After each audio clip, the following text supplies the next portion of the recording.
Welcome to Get Sleepy, where we listen, we relax, and we get sleepy. My name's Thomas, and I'm your host. Thanks so much for being here. This evening's story was written by Frankie and will be read by Elizabeth, host of our sister podcast, The Sleepy Bookshelf. It's lovely to have Elizabeth feature here on Get Sleepy again. Be sure to check out the classic novels she's read over on the Sleepy Bookshelf as well. You can find it on all the traditional podcast platforms. Throughout history, there have been stories of children raised by animals. Tarzan and Mowgli are two of the most well-known.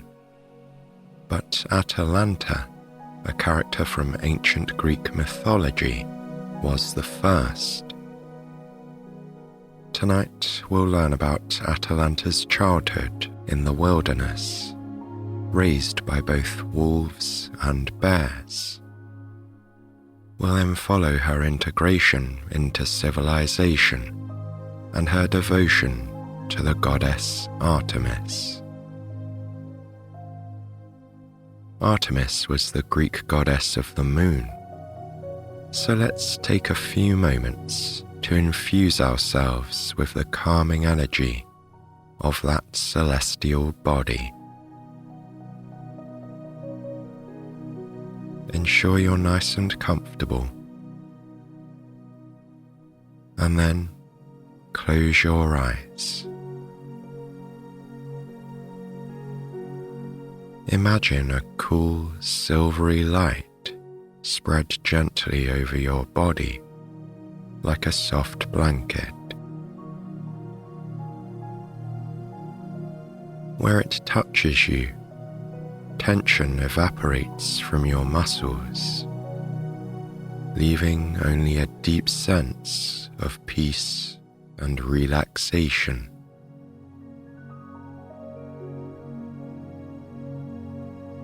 As your body is being cleansed by the light of the moon, bring your mind to a state of tranquility. The moon controls the tides, so imagine a moonlit shore.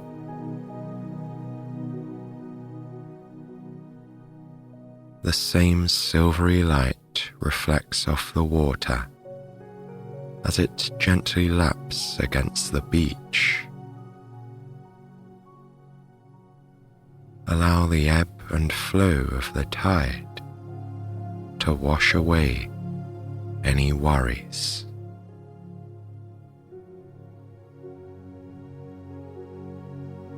Your mind is quieter now, ready for an adventure.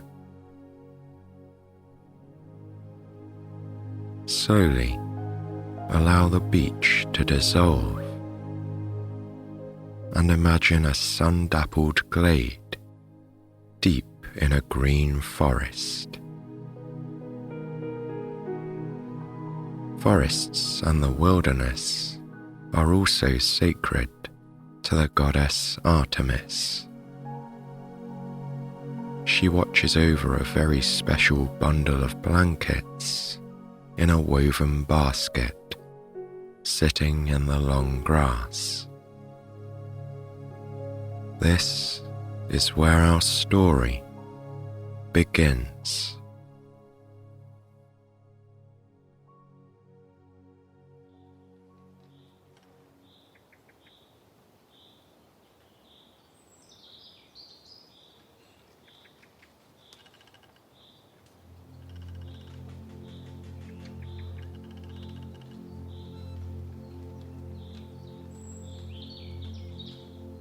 The forest is in Greece, or rather the land that will one day become Greece as we know it.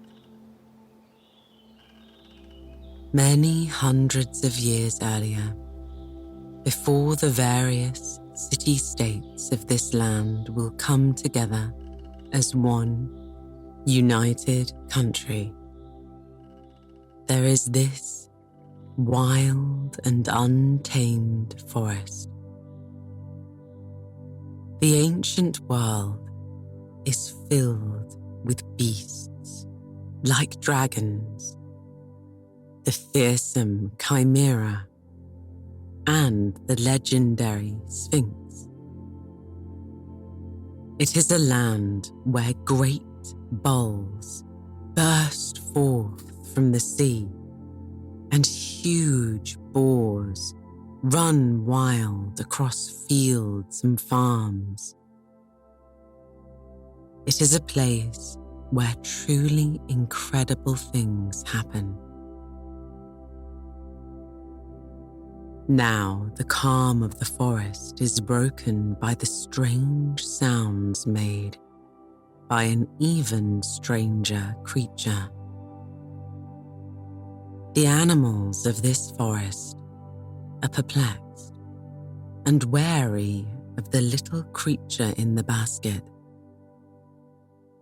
Birds take flight suddenly, and a pair of rabbits make a hasty getaway upon sensing the presence of this new arrival.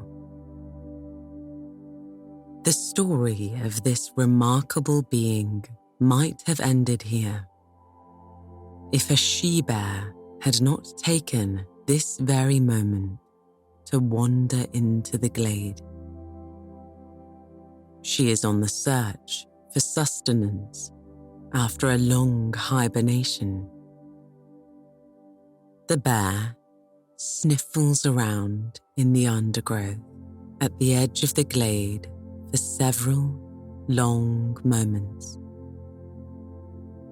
Finally, a loud coo from the basket draws her attention. She whips her head towards the woven reed basket with a curious grunt. The bear approaches cautiously, sniffing the air heavily with each careful step.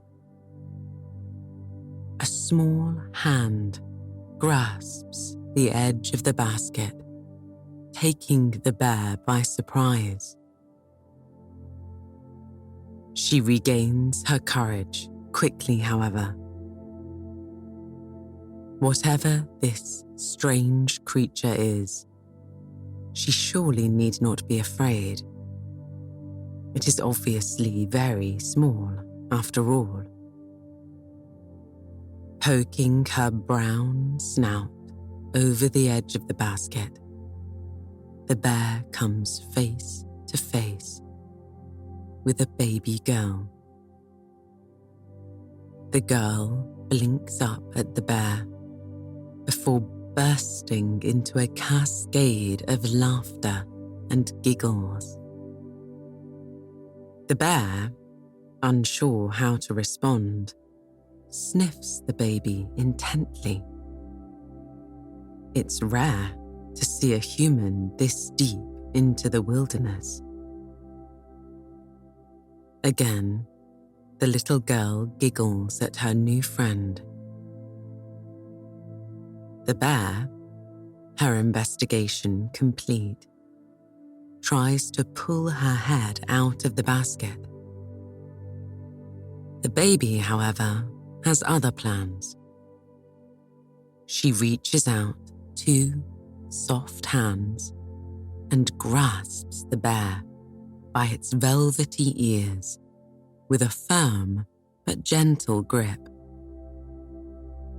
The warm brown eyes of the bear meet the green-brown gaze of the baby, and something magical passes between them. Perhaps it is the goddess Artemis who has a hand in their connection. Or maybe it is simply the awakening of a strong maternal instinct in the bear, brought on by the realization that this little being needs a mother. Either way, the bear makes up her mind immediately. She curls herself around her new charge, allowing the little human to run her hands through her soft fur, cooing in happiness.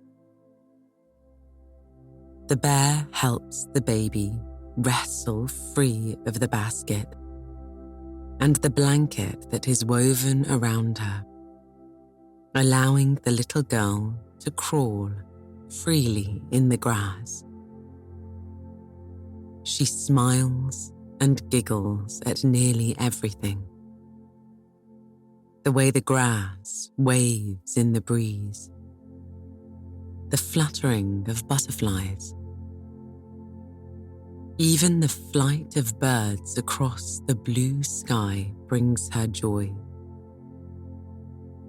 She crawls on all fours, stopping often to inspect a flower or the feeling of grass beneath her hands. The bear waits patiently for her strange little cub, allowing her the freedom to get to know her new home. Like any good mother, however, her thoughts soon turn to food. It is early spring in the forest, and the surrounding area is still damp from a series of showers. Dandelions, raspberries, rhubarb, and strawberries grow in patches in the surrounding forest. The bear gently nuzzles the baby towards a patch of early spring strawberries and shows her how to eat the little red fruits. The child watches intently before delicately plucking a berry and holding it up to her face. She keeps her gaze on her new mother as she puts the fruit to her lips and gnaws on it. Her eyes light up with joy as she tastes the tart juice. Soon enough, the berries are all gone from this patch, and the child is covered in a sticky pink mess, which the bear takes great pleasure in licking off her. The baby laughs as the bear's big tongue cleans her. Then the bear takes her little cub foraging, showing by example and cleaning as they go. Desiring something slightly more filling than fruit and leaves, the bear leads the child to a fallen tree. It is covered with an array of large mushrooms, freshly sprung after the recent rain. There are white, puffball mushrooms, nearly the size of the child herself, waxy yellow chicken of the woods, and beige oyster mushrooms growing in huddled groups. The bear, through grunts and soft nudges, shows the child which mushrooms are good to eat and which should be avoided. The girl watches her mother with wide eyes and a knowing that seems far beyond her years. Their feast now finished, the girl shows signs of sleepiness. Her hazel eyes droop with tiredness, and she yawns. The bear takes her to her warm den nearby, under the roots of a great tree with a bed of soft leaves and moss. The bear and her cub curl up together for a nap. The girl smiles to herself and she snuggles into the bear's brown fur. The bear gently licks the child as she falls asleep. Before long, they both drift off into the land of dreams. Spring and summer pass in the forest. With each day, the toddler becomes braver, smarter, and more agile. The bear has never seen another human baby, and thus has nothing to compare her to. But the child is already much stronger and more coordinated than any other child of the same age.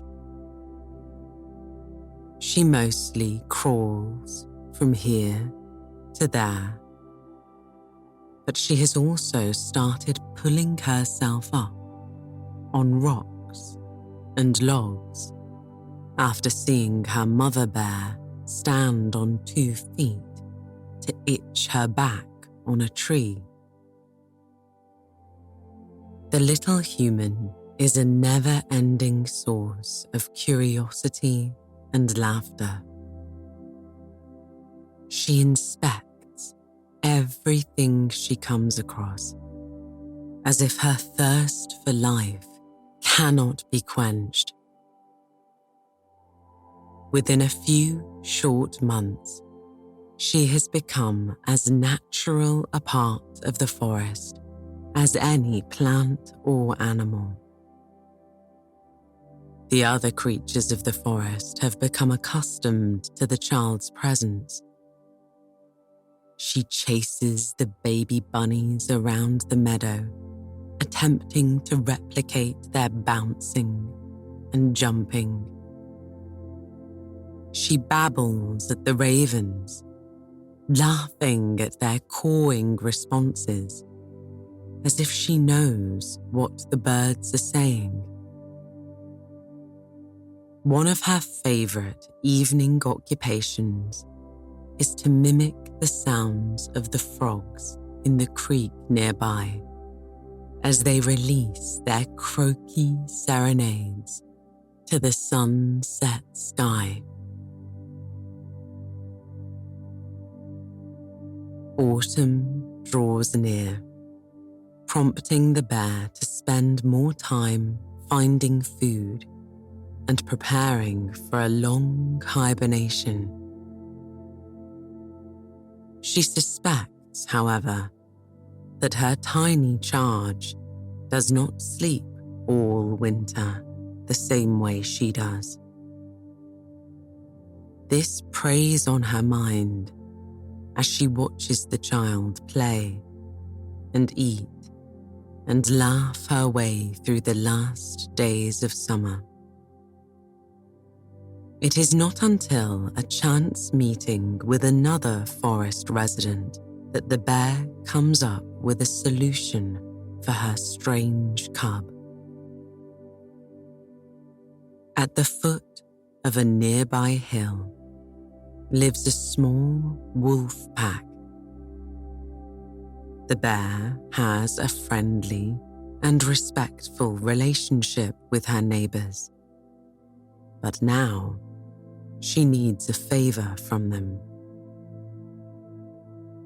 She leaves the little girl under the watchful eye of a family of foxes. Then she makes her way to the cave where the wolves are raising their litter of pups. The wolf parents greet the bear with friendly grunts. They have 4 puppies running wrestling and playing in the bushes near the cave entrance. The energetic pups rush up to the bear, full of curiosity and the desire for a new playmate. Meanwhile, the adults talk, a conversation that only those of the animal kingdom would understand. However, by the end, the wolves agree to take care of the small human for winter. The bear returns to her cub with a spring in her step. She can smell the coming of autumn, and she can feel the slightly cooler temperature of the wind. A few leaves have already begun to turn that light shade of green that precedes the yellows and oranges of autumn. The following day, the wolves come down to the glade with their 4 pups in tow. The little girl is nearly as excited as the wolf puppies to meet new friends and playmates. She shrieks with laughter as the 4 little wolves sniff every inch of her in fascination. The little girl and the wolf puppies become fast friends, devising games that no adult of any species would understand. The 3 adult animals look on in satisfaction as the sound of playful yips and joyful giggling fills the air. The transitional weeks between summer and autumn seem to pass all too fast for the mother bear's liking. Like every mother, she wants to stop time and enjoy every precious moment with her child. Alas, the cold chill in the air and the constant shower of brightly coloured leaves spark an urge inside her that is millennia old. On a bright, crisp autumn morning, she leads her cub to the cave of the wolves. The puffy cotton clouds crawl across the sky at a slightly faster pace than the child across the forest floor. But the bear does not mind taking her time. When they arrive at the cave, the bear wraps herself around her strange cub, licking and sniffing her affectionately. As if the child knows what is happening, she holds on tightly to her adoptive mother for a long time. Finally, the bear releases the child and begins to make her way to her den for the winter. The girl babbles in farewell, smiling. The bear has just one long sleep until she sees her cub again. The winter the child spends in the wolf's cave is warm and comfortable. She sleeps in a pile of puppies, and as quickly as she adapted to being a bear cub, she becomes a wolf pup. Her days are spent running and wrestling with her wolf siblings. Play takes up most of their time. Just as the wolf pups use this time to become strong and agile, the little girl also develops. Her coordination and strength grow nearly as quickly as she does. She becomes accustomed to the elements, rejoicing in the blanket of first snow that falls over the forest. Her senses of smell, hearing, and sight nearly rival those of the wolves, as she comes to appreciate the olfactory symphony of the forest. Winter passes swiftly into spring, and the bear stirs in her den once again. It has been a year since she came across her beloved foundling, and now she makes her way to the wolf den with haste to collect her cub. The girl smells her mother before she makes her way through the bushes to the cave.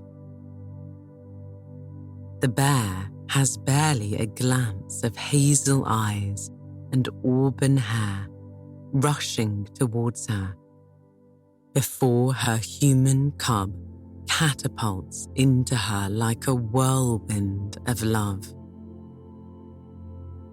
In the few short months that have passed, the child has gone from a few tottering steps to running. Mother bear and human cub cuddle one another for a long while. The bear breathes in the scent of her beloved child.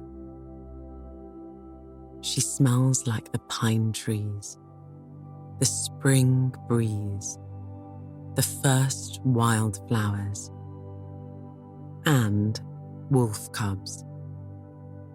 This little one definitely needs a good bath. The girl waves goodbye cheerfully to her foster family and follows her mother back home.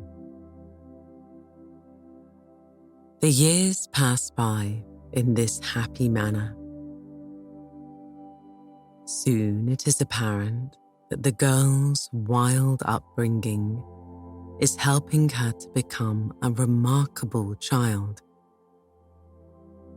She can run as fast, jump as far, and howl as loud as the wolves.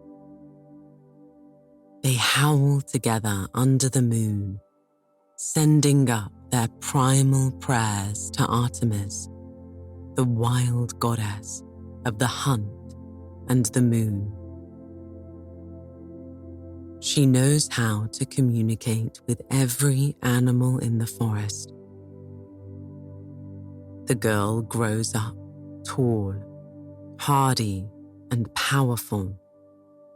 Nothing brings her greater joy than running as fast as her legs can carry her, with the wind whipping her red hair. Nearly a dozen summers go by before she encounters another human being. She has no sense that she is any different from the animals around her. She has learned to run and walk with incredible grace, running nearly as swiftly on all fours as she does on two legs. It is as she is running through a meadow of tall wildflowers that she is first spotted by another human being. A hunter from a village on the edge of the forest has ventured deeper into the woods than he has ever gone before. He waits under the trees, observing this untouched wilderness. A flash of red catches his eye as the girl races into his line of vision. She is as graceful as any doe, and she leaps and runs with unbridled joy, sending a spray of flower petals in her wake. The hunter watches in amazement as the girl passes, unsure whether she is a real human or some unknown demigod. He doesn't dare to blink in case she disappears like a mirage. Before he can call out, she has spotted him with her keen eyes and paused. She is as perplexed by him as he is by her. What is this strange creature? It looks something like the hamadryads that live in the trees, or like the satyrs who play their silly games on the slopes of the mountain.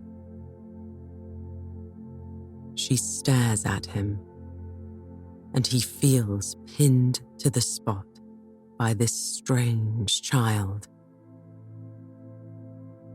He calls out to her, but she does not respond. She merely continues to stare. He resolves to approach her, just as she takes off again and disappears into the woods. The girl puts the strange creature from her mind, deciding that it must have been another forest spirit.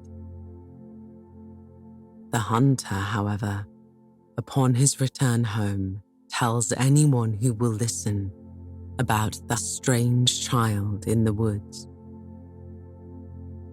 It is not long before there is a meeting of the village leaders to discuss this discovery.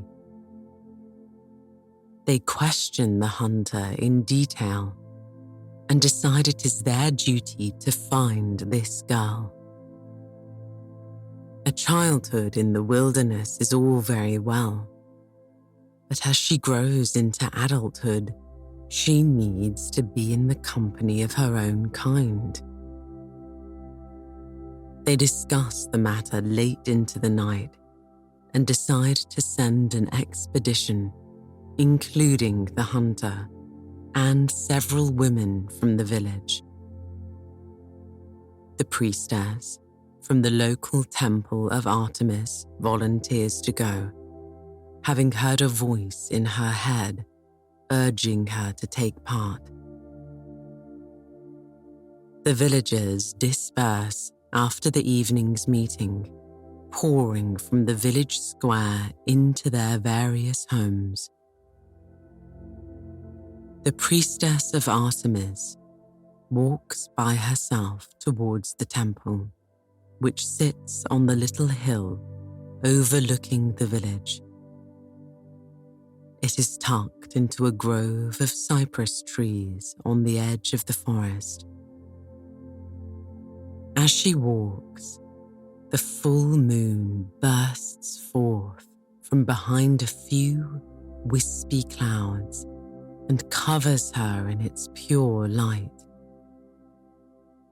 She turns her face up to the heavens and breathes deeply. She has been a priestess for her entire life, and she knows the voice in her head earlier was that of her goddess Artemis. She wonders what the future holds for this wild child.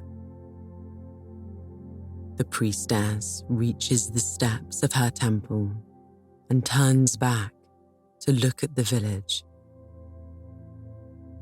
It is a good place, filled with devout people.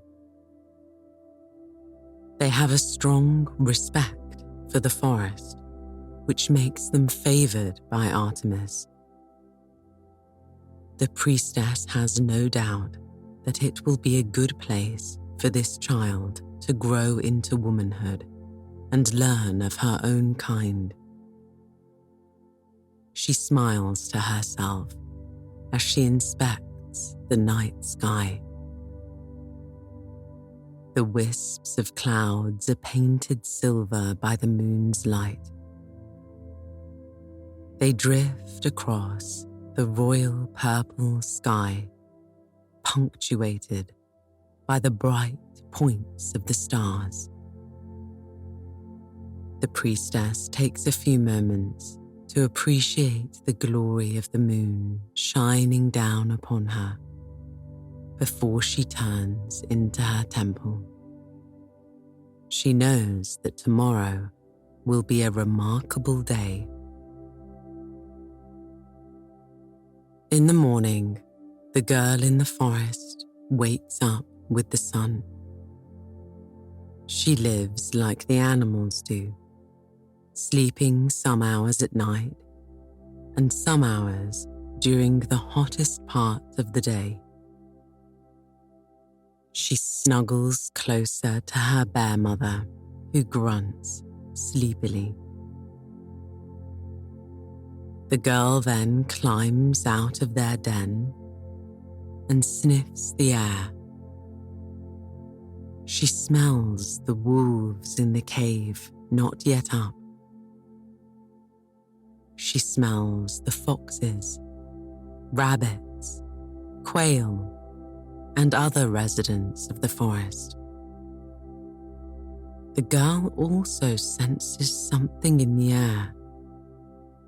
A change is imminent, but she cannot tell what it is, so she turns her attention to finding breakfast. She enjoys a snack of fresh berries before picking a handful of honeysuckle.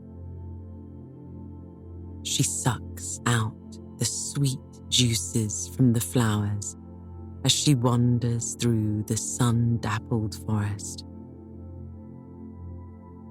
Looking up at the canopy, she admires the way the trees gently sway in the wind.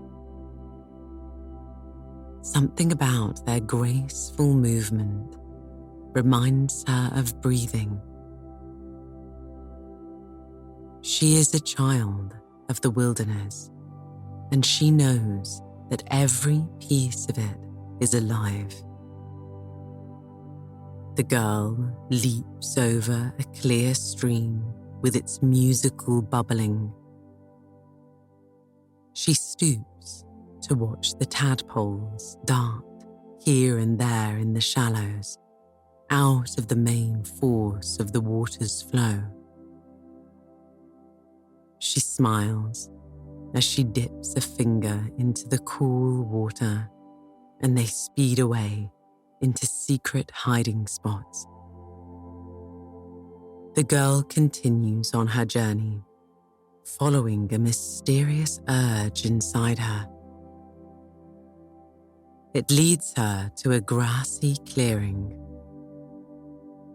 The herd of deer in the clearing all turn their heads to stare at her with their soft eyes as she appears through the trees. They have no fear of her, for she has run with them many times before.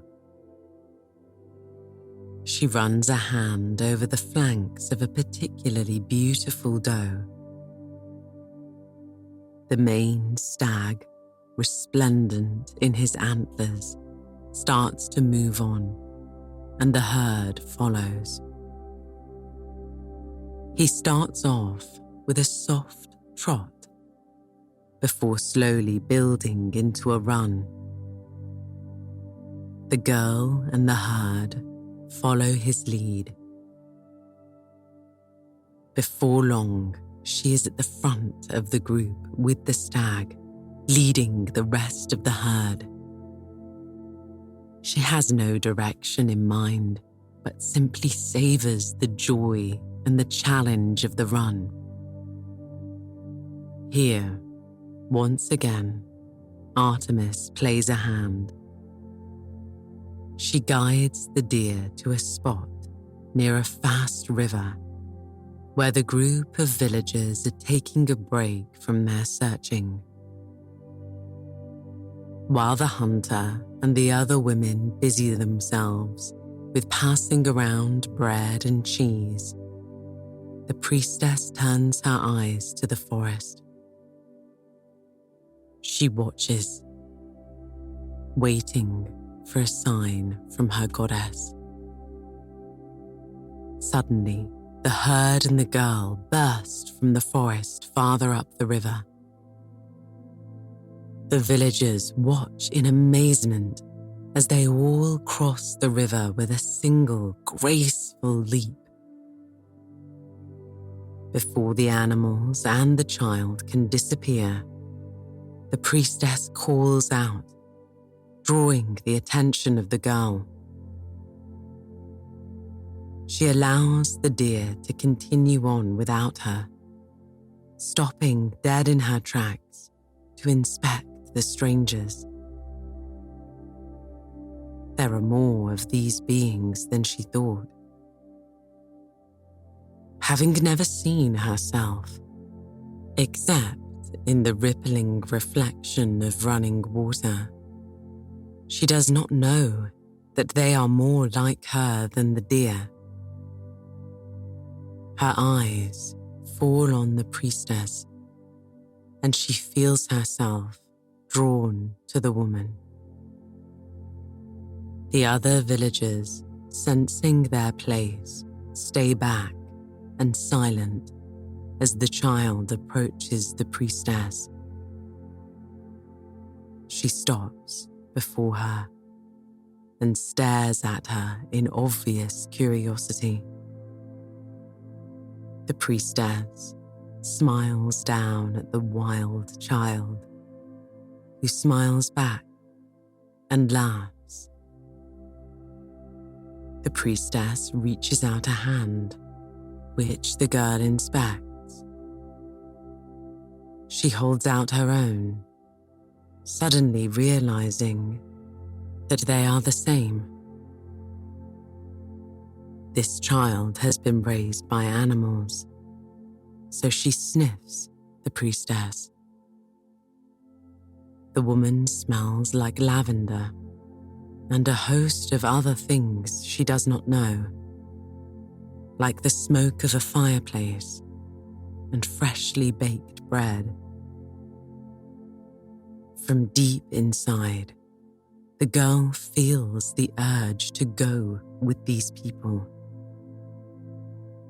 She has never not followed an urge before, but this time, she hesitates. She suspects that to go with these new beings would mean leaving everything she has ever known. The girl turns back to look at the forest. She tries to commit every detail of her childhood home to memory. The sounds, the smells, and vast array of colors overwhelm her senses. Her eyes fall on a brown shape near the edge of the woods, and she knows it is her bear mother.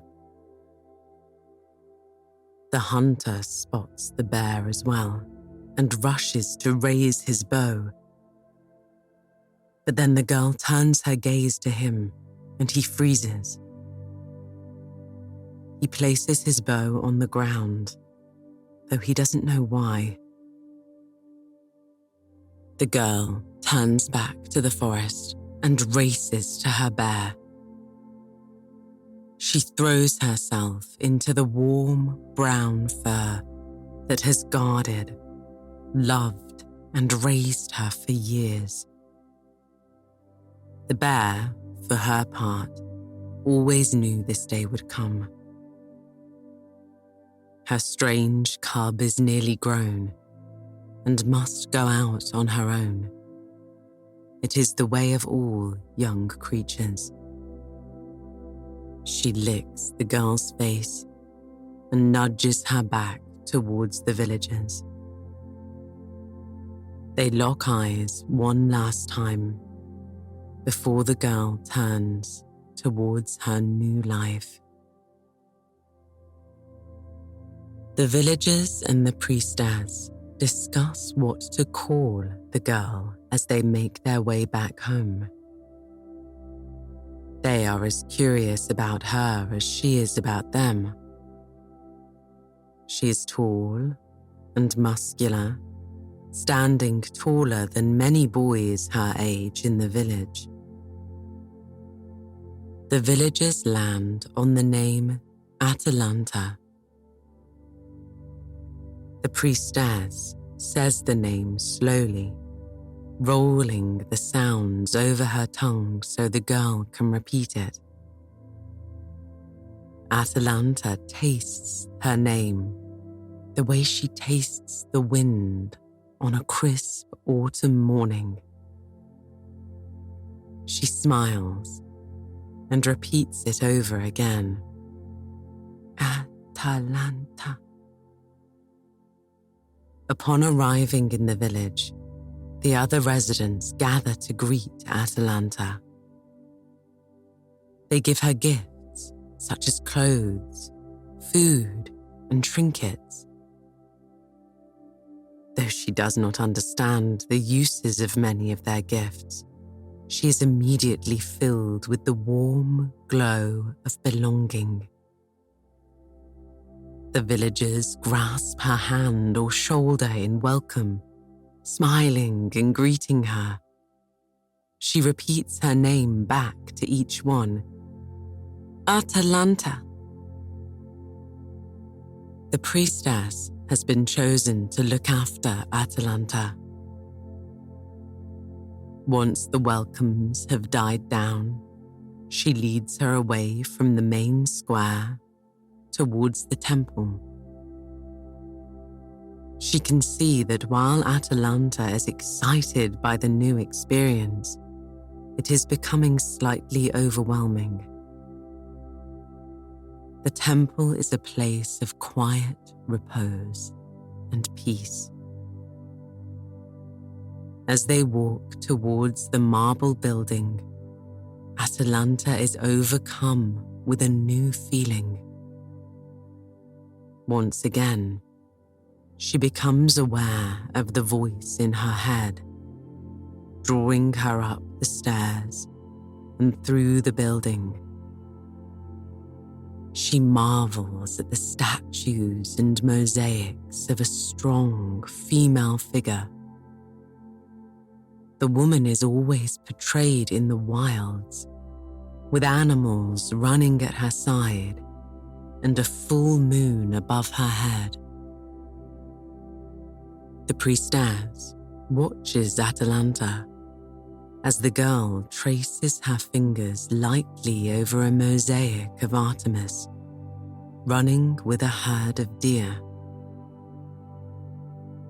The priestess smiles, knowing she has helped the goddess's plan come to fruition. The following years are the strangest Atalanta has ever experienced. The priestess teaches her how to read, write, and speak. She learns about the customs of human beings and the history of her own kind. The most important part of civilization she is introduced to is the worship of Artemis.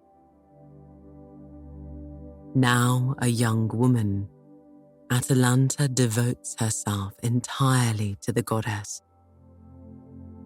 She becomes a guardian of the wild places and their residents. In return, the goddess watches over her and blesses her. Atalanta is known throughout the Greek world as the fastest mortal alive. Her life is primed to be full of adventures. And yet her greatest joy is still those moments when she can slip away from the world of humans and back into the wild, She always waits until night, when the moon is the only witness to her freedom. She slips through the town to the edge of the forest, as silent as a cat.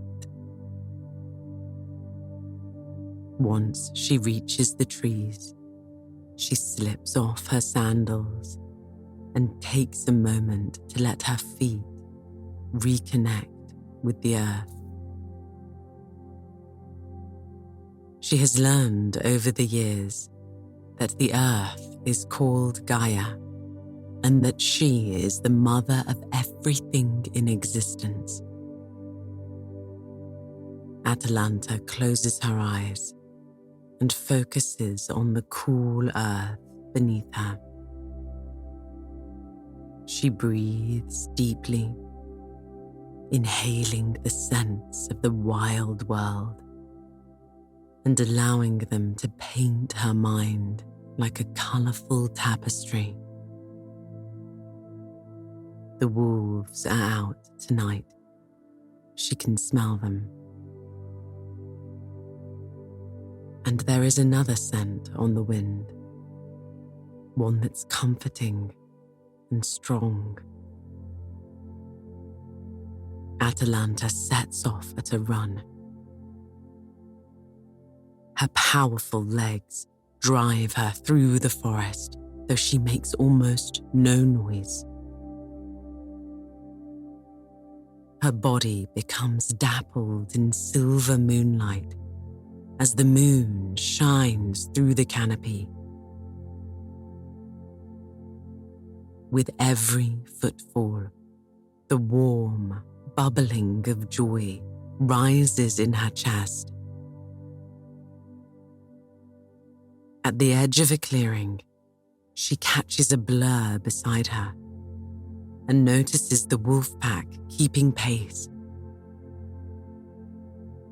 She laughs out loud and howls a greeting to them. Atalanta runs with them often, but tonight she has a special visit in mind. She urges her body to go faster, following the scent on the wind. Atalanta skids to a halt in a glade filled with wildflowers, sending a spray of leaves up around her. From the corner of the glade, an old brown bear lifts her head to look at the young woman. The bear grunts in greeting, but before she can get to her feet, Atalanta crosses the space between them and throws her arms around her adoptive mother.